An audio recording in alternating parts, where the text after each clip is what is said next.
ყოველთვის პირველ რიგში და სრულიად საქართველოს უსამძიმნებ ამ პატრიოტი ადამიანის ვანოს ტრაგიკულად გარდაცვალებას. Იმიტომ რომ ჩვენი ხაზიც გადის რა თქმა უნდა უკრაინაზე და ის ხო ერთ-ერთი ყველაზე ისეთი ჩვენი პატრიოტი ადამიანია, ასე რომ ძალიან სამწუხარო არის. ეხლა რაც შეეხება ბიზნესის სიჩუმეს, ხა ბიზნესი არასდროს არ მინახავს, მოდი ესეც ვთქვათ, რომ ვთქვათ ისეთი აქტიური, როგორც მაგალითად იყო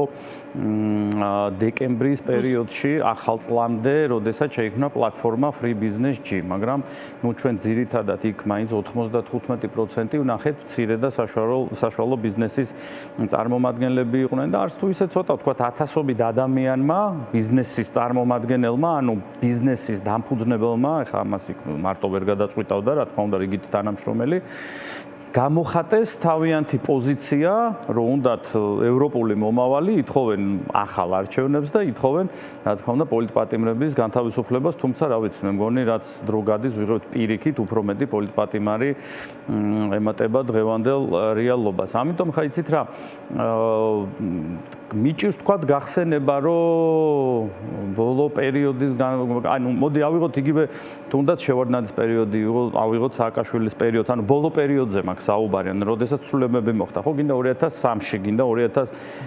2012-ში ესე კონკრეტულად თქვა ბიზნესი არასდროს არ გამოდიოდა რაღაცა მკვეთრი პოზიციით. მაინც ვფიქრობ, რომ გაცილებით უფრო მკვეთრი არის, ვიდრე აქამდე იყო ეს იმას არ ნიშნავს, რა თქმა უნდა, რომ ეს საკმარისია, იმიტომ რომ დღეს ნამდვილად გაცილებით უფრო რთული ვითარებაა და მძიმე ვითარებაა, ვიდრე ეს აქამდე იყო, თუნდაც იმ პერიოდზე, რაზეც მე ვსაუბრობ. ასე რომ ვფიქრობ, რომ უბრალოდ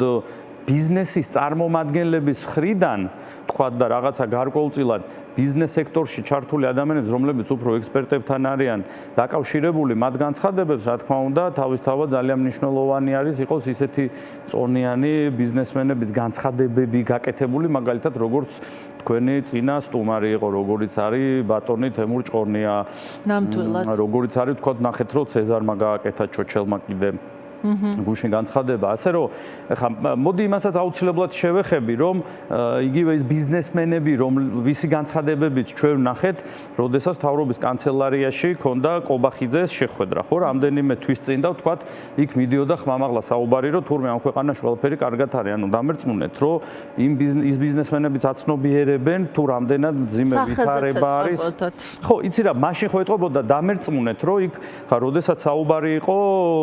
მე მაგ ინფორმაცია, რომ თქვა არაერთმა გამოხატა თავის პოზიცია თუნდაც შეხვედრაზე. დიახ, თუნდაც იმასთან დაკავშირებით, რომ ნუ ეხა პატარა ბავშვებს ურტყავენ, აპატიმრებენ, ანუ ეს არავის არ მოწონს, ეხა არ არსებობს და ეხა დღეს რო დაცული არავინ არ არის, ამას ძალიან კარგად ხედავთ, ხო, ანუ ნებისმიერ ადამიანს შეიძლება შეეხონდა ფაქტიურად, ანუ დღე არ გავა, რომ ვიღაცას არ ესროლეს, ვიღაც არ ჩაცხრილეს, ხო, აი რაღაც გუშინ მე მგონი კიდე გუშინ წინ იყო რაღაც მოვაჭრე ერთ-ერთი ბიზნესმენი კაბლის ბაზარში, ანუ მივიდნენ, ანუ გამოძიება არც კი ხდება ხალხო, ანუ აი ეს არის კოშმარი, ეს მინდა უთხრა, რომ როდესაც სრულ მოწმეები მიყავთ და 18 და 19 წლის ბავშვებს სრულ დასმენით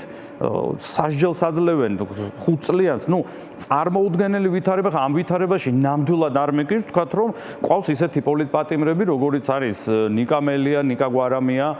ზურა გირჩი და რა თქმა უნდა, ხა ბადრიზე და